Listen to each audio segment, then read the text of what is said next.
कहानी की शुरुआत में ही हम देव नाम के एक आदमी को देखते हैं। देव एक बहुत बड़ा सॉकर प्लेयर है और वो अपनी माँ कमलजीत, अपनी वाइफ रिया और अपने बेटे अर्जुन के साथ न्यूयॉर्क में रहता है।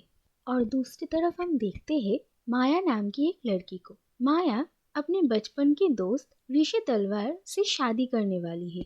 माया एक अनाथ लड़की है और उसके पेरेंट्स के गुजरने के बाद से माया और ऋषि एक साथ ही पले बड़े हैं। ऋषि के पापा समरजीत के पास। माया और ऋषि दोनों बहुत अच्छे दोस्त तो है, लेकिन माया ऋषि से प्यार करती है या नहीं ये उसे नहीं पता और वो इस शादी को लेकर भी बहुत ही कंफ्यूज्ड थी। और माया की शादी की वेडिंग प्लानर थी देव की माँ कमलजीत। और इसी दौरान देव माया की शादी के दिन उससे मिलता है। देव और माया एक दूसरे से पहली बार मिल रहे थे, लेकिन थोड़ी ही देर में वो दोनों एक दूसरे के साथ बहुत ही कंफर्टेबल हो जाते हैं और वो दोनों ही एक दूसरे को अपनी दिल की बात शेयर करते हैं। और अपनी शादी को लेकर माया के मन में जो सारी उलझने थी वो देव को उसके बारे में बताती है और देव माया की सारी बातें सुनकर और समझकर उसे ऋषि से शादी करने की ही सलाह देता है। और माया और ऋषि के शादी के दिन ही देव और उसकी वाइफ रिया की 5th मैरिज एनिवर्सरी थी। देव के साथ बात करने के बाद माया खुद को शादी के लिए तैयार करती है। दूसरी तरफ माया के साथ बात करने के बाद देव जब निकलता है तो रास्ते में उसकी एक कार के साथ एक्सीडेंट हो जाती है। इसके बाद 4 साल बीत जाते हैं और हम देखते हैं कि उस एक्सीडेंट के वजह से देव के पैर में बहुत बड़ी इंजरी हो गई है और उसी की वजह से देव अब सॉकर नहीं खेल पाता है। और अपनी इसी नाकामयाबी के वजह से देव अब काफी चिड़चिड़ा हो गया है और वो छोटी छोटी बातों पर गुस्सा हो जाता है। और उसकी इसी बिहेवियर की वजह से उसके साथ रिया और अपने बेटे अर्जुन का रिश्ता भी ठीक नहीं चल रहा था। और दूसरी तरफ हम माया और ऋषि को देखते हैं। माया कभी माँ नहीं बन सकती है और उसका और ऋषि का रिश्ता भी कुछ ठीक नहीं चल रहा है। माया को लगता है कि ऋषि उसे नहीं समझता है और वो एक छोटे बच्चे की तरह बिहेव करता है। और इसी बात को लेकर माया और ऋषि के बीच भी अनबन होती रहती है। और 4 साल बाद देव और माया एक दूसरे से फिर से मिलते हैं और वो दोनों मिलकर ही एक दूसरे को पहचान लेते हैं।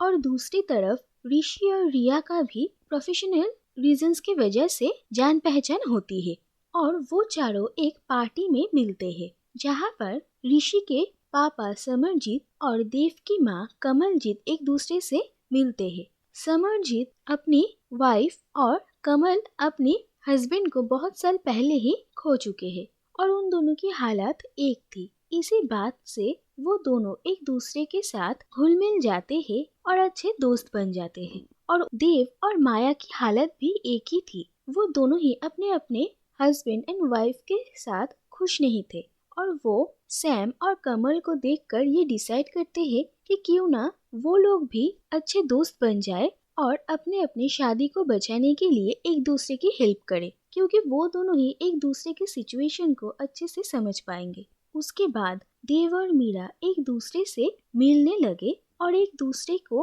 अपने अपने पार्टनर्स को खुश रखने के आइडियाज देने लगे और ये सारे आइडियाज फेल होने लगे। लेकिन इसी दौरान देव और माया एक दूसरे के अच्छे फ्रेंड्स बन जाते हैं और धीरे धीरे वो दोनों ही एक दूसरे को पसंद करने लगते हैं, लेकिन इस बारे में एक दूसरे से कोई बात नहीं करते। इसके बाद उन दोनों की ही मैरिज एनिवर्सरी आती है और वो दोनों ये तय करते हैं कि वो दोनों ही रिया और ऋषि को एक सरप्राइज डिनर पर लेकर जाएंगे और वो लोग ऐसा ही करते हैं। लेकिन उसके बाद उसी दिन रात को रिया घर लौटकर देव से कहती है कि उसका प्रमोशन हो गया है और इसीलिए उसे लंदन जाना पड़ेगा। और ये बात सुनकर देव रिया पर काफी गुस्सा हो जाता है।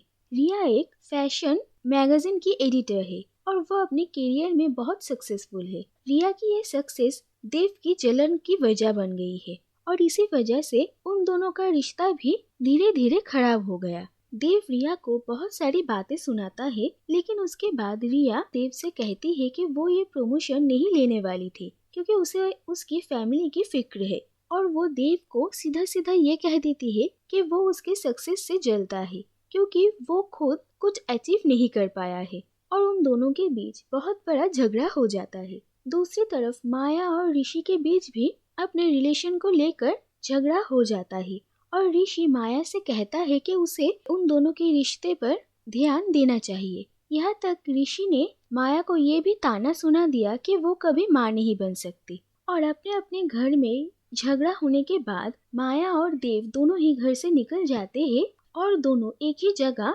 मिलते हैं और वो दोनों ही अपने अपने अनसक्सेसफुल मैरिज लाइफ के बारे में बात करते हैं और देव माया से ये भी कह देता है कि वो उसे प्यार करता है और माया भी देव से प्यार करती थी।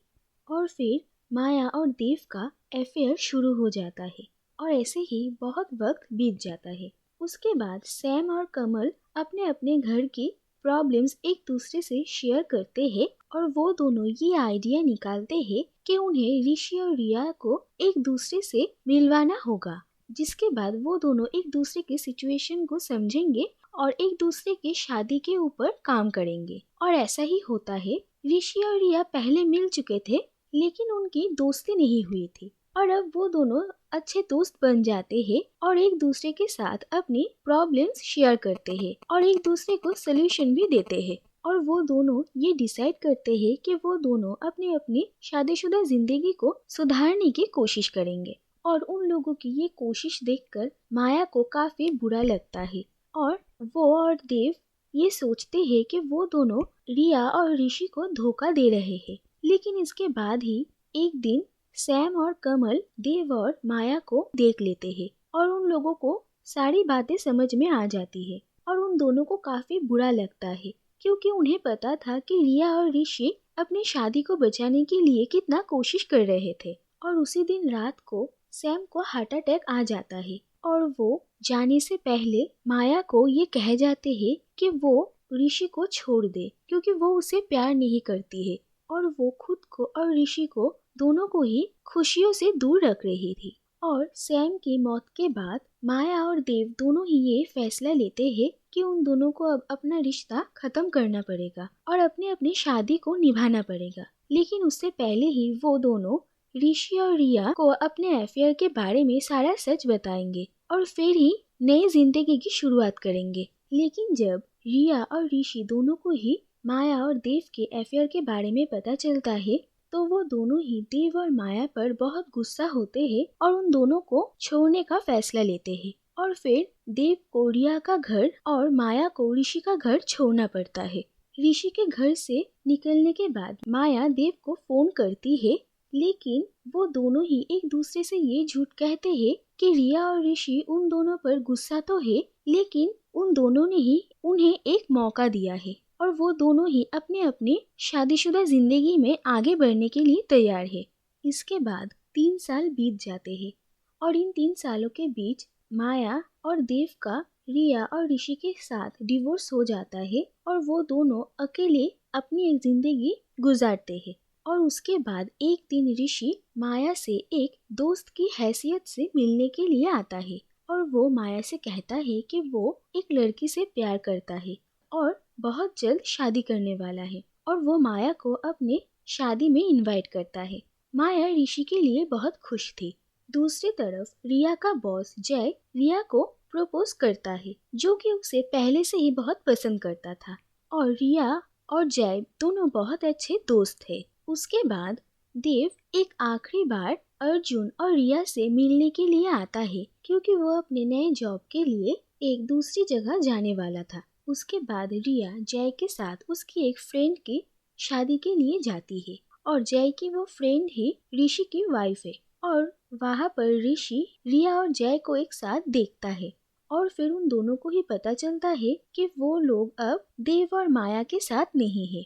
ऋषि की शादी में माया भी आई हुई थी और रिया माया से मिलती है और उससे बात करती है और रिया से माया को ये पता चलता है कि देव और रिया का डिवोर्स हो चुका है। उसके बाद रिया और ऋषि दोनों ही माया से ये कहते हैं कि वो दोनों ही अपनी अपनी जिंदगी में आगे बढ़ चुके हैं तो अब माया को भी उसे उसका प्यार मिलना चाहिए। और रिया माया से कहती है कि देव अपनी जॉब के लिए बाहर जा रहा है। उसके बाद माया ट्रेन स्टेशन पहुंचती है और वहां पर देव को ढूंढने लगती है देव माया को दूर से देखता है, लेकिन उसे लगता है कि वो ऋषि के साथ है, इसीलिए वो उससे नहीं मिलता है और उससे दूर दूर रहने लगता है। लेकिन देव का ट्रेन चलने के बाद ही माया देव को ढूंढ लेती है और वो दोनों ही एक दूसरे को देखते हैं। और माया को देखने के बाद देव को ये रियलाइज होता है कि वो उसे ही ढूंढ रही थी। और फिर देव माया से मिलने के लिए आता है और 3 साल बाद वो दोनों एक दूसरे से मिलते हैं और उन दोनों को ही एक दूसरे के अकेलेपन और दुख का पता चलता है। और फिर वो दोनों एक साथ एक नई जिंदगी शुरुआत करने का फैसला लेते हैं और यहीं पर यह कहानी खत्म होती है।